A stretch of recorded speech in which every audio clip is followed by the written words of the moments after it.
باب 207 كرياد السؤالين درس تجويزي وفي دقين صلاة الضحى جلد واللهان من ارتفاع الشمس إما ركبان تقول نانجين إلى زوالها هكذا تقول مجه والأفضل قبول كن نمو إذا أن تصلى كن جولة عند استداد الحر ثم نانجين يفوت ولد سيدة وارتفاع الضحى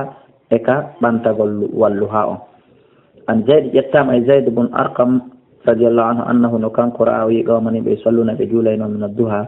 جلد واللهى فقال أولي أما لقد علموا إنه ونالي بيقوم إيه بأن الصلاة وند جلدنا في غير هذه الساعة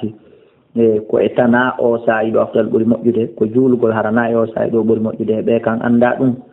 inna rasulallah ɗum nelaɗum sa sallam qala maki salatul awwabina julde tubayɓe ruttoɓen ko julde walluhan ko fanda hina tamradul fisal ko tumande boboti o ngeloɗi koye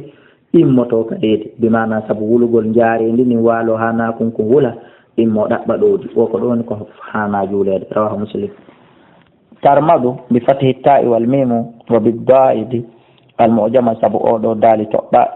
toɓɓaɗo yani ko fanda shiddatul harri ko tuma ngulendin tiiɗi wal fisal jam'u faswilin bimana ko boboti hoy jam'u boboti ho ko woni ɗum as-sighar min al-ibli ko ngelo bahoy to sokoy ko bimana ko ngelo bahoy bobo hoy koy wallahu a'la wa a'lamu